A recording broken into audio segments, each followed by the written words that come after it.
वैसे आप में, हम में और इस दुनिया में हर एक पर्सन में एक चीज कॉमन है, वह हमेशा ग्रोथ करते रहने की चाह, हमेशा आगे बढ़ते रहने की चाह। हाँ, हो सकता है आपका फील्ड अलग हो, मेरा फील्ड अलग हो, या फिर किसी और का फील्ड अलग हो, बट जो एक चीज कॉमन है वो है ग्रोथ। पर कंफ्यूजन तब क्रिएट होता है जब एक ही टॉपिक पर, एक ही मुद्दे पर दो अलग अलग प्रकार के गाइडेंस मिल रहे होते हैं, दो अलग अलग प्रकार के विचार मिल रहे होते हैं। फॉर एग्जाम्पल, आपको कोई कहता है कि अपने स्ट्रेंथ पर फोकस करना चाहिए, कि अपनी यूनिकनेस पर फोकस करना चाहिए, अपनी विशेषताओं पर फोकस करना चाहिए। वहीं पर आपको कोई कहता है कि अपनी कमियों पर फोकस करना चाहिए, यानी कमियों को दूर करना चाहिए, कमियों को इंप्रूव करना चाहिए। ऐसा ही कुछ एग्जाम्पल हमने लिए हैं कि जैसे कोई कहता है कि you are the average of 5 people, यानी आप उन 5 लोगों के औसत होते हैं जिनके साथ आप सबसे ज्यादा समय व्यतीत करते हैं। इसके जस्ट अपोजिट एक लाइन्स है कि चंदन विष व्यापत नहीं लिपटे रात भुजंग, यानी आपकी सराउंडिंग आपको इफेक्ट नहीं कर सकती है, आपका वातावरण आपको प्रभावित नहीं कर सकता, आपका परिवेश आपको प्रभावित नहीं कर सकता। चलिए नेक्स्ट एग्जांपल देखते हैं। कोई कहता है कि लुक्स मैटर करता है, आपका अपीयरेंस मैटर करता है।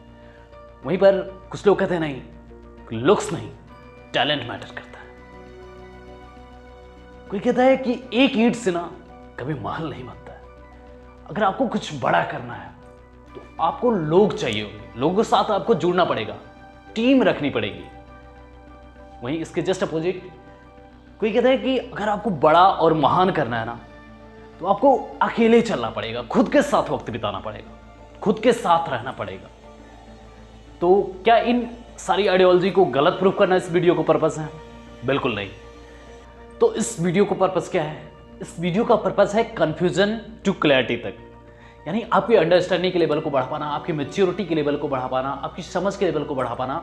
इस वीडियो का सिंपल सा पर्पस है, यानी अलग अलग एंगल से चीज़ों को कैसे देखते हैं। वैसे हालांकि मैंने इस पर ऑलरेडी एक वीडियो किया है, बट उस पर पूरी तरह से क्लैरिटी नहीं हो पाई, इसलिए इस वीडियो को दोबारा हम कर रहे हैं ताकि आप और भी बेटर तरीके से समझ पाए और अपनी अंडरस्टैंडिंग के लेवल को बढ़ा पाए। तो अगर आप केवल ब्लैक एंड व्हाइट में सोचते हैं, यानी पूरी तरह सही या फिर पूरी तरह से गलत में सोचते हैं, इस तरीके से सोचते हैं, तो जाहिर सी बात है आपको भी कन्फ्यूजन होता होगा। तो इसी कन्फ्यूजन को दूर करने के लिए हम इस वीडियो को कर रहे हैं। और जैसे कि मैं हमेशा कहता हूं कि कोई भी विचार पूरी तरह सही या गलत नहीं होता है, वो अलग अलग एंगल से वही विचार सही होता है, दूसरे एंगल से गलत हो जाता है।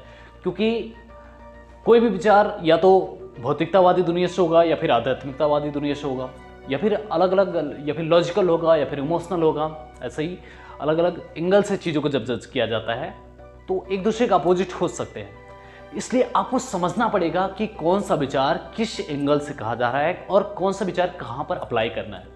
एक ही विचार को आप हर जगह अप्लाई नहीं कर सकते। हर जगह अप्लाई करने की कोशिश करेंगे तो आप फेल हो जाएंगे और आपको लगेगा कि ये लाइन्स ही गलत लिखी गई, ये विचार ही, ये आइडियोलॉजी ही गलत है। तो चलिए समझते हैं इसके पीछे के कारणों को। आखिर अलग अलग विचारधाराएं क्यों, या फिर इसके पीछे का मेन रीजन क्या है? तो माय डियर फ्रेंड्स, हर किसी का अपना एक स्टैंड पॉइंट ऑफ व्यू होता है, यानी अपना एक दृष्टिकोण होता है, चीज़ों को देखने का नज़रिया होता है, चीज़ों को जज करने का एक नज़रिया होता है। तो चलिए इससे समझते हैं, इस चित्र के माध्यम से समझते हैं, इस पिक्चर के माध्यम से समझते हैं। सपोज दैट ये आप देख पा रहे हैं, यहाँ पर एक पहाड़ी है, इधर सूरज उग रहा है, और ये पेड़ है, और ये नदी पहाड़ी से निकली है, और इधर पंछी को छूड़ रहे हैं। मतलब इधर एकदम पूरा का पूरा प्राकृतिक दृश्य, और इधर पहाड़ी के इस साइड केवल रेत ही रेत है, डिजर्ट ही डिजर्ट है, मतलब पूरा का पूरा मरुस्थल है। अब एक पर्सन पहाड़ी के इस साइड से चीज़ों को देखता है, वो देखता है कितने बढ़िया नदी, पहाड़, झरना, एकदम सुहाना सा दृश्य है, मनमोहक सा दृश्य है। और एक पर्सन इस साइड से चीज़ों को देखता है, एकदम उधर देखता है कि सफ़ेद रेत ही रेत है, पूरा का पूरा डेजर्ट है, मरुस्थल है।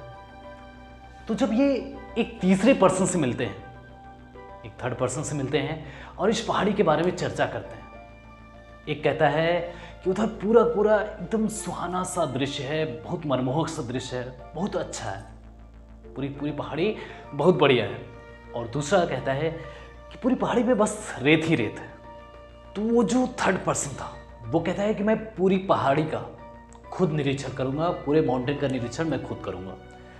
तो वो पूरी पहाड़ी का निरीक्षण करता है, और फाइनली वो पाता है कि ये भी बंदा सही कह रहा था, और ये भी सही कह रहा था, बट ये भी केवल आधा सच देख रहा था और ये भी केवल आधा ही सच देख रहा था। तो पूरा सच किसने देखा?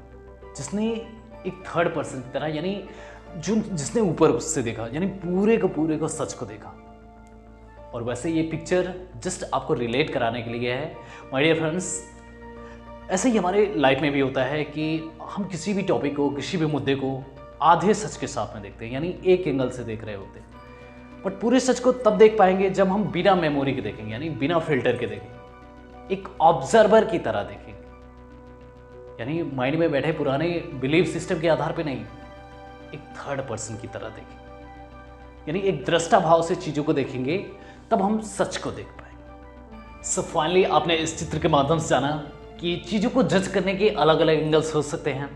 सो इस वीडियो को फाइनल लर्निंग क्या है? इस वीडियो की फाइनल लर्निंग है कि जब भी आप कोई किताब पढ़ें, जब भी कोई आप कोटेशंस पढ़ें, कोई लाइन्स पढ़ें, कुछ भी, तो आप उनकी जगह पे खुद को रख करके देखने की कोशिश करें कि आखिर वो आपको समझाना क्या चाह रहे हैं, आपको बताना क्या चाह रहे हैं, यानी आपको सिखाना क्या चाह रहे हैं, ताकि आप उनकी लर्निंग का बेटर से बेटर तरीके से अपनी लाइफ में यूज़ कर पाएँ और आगे बढ़ पाएँ।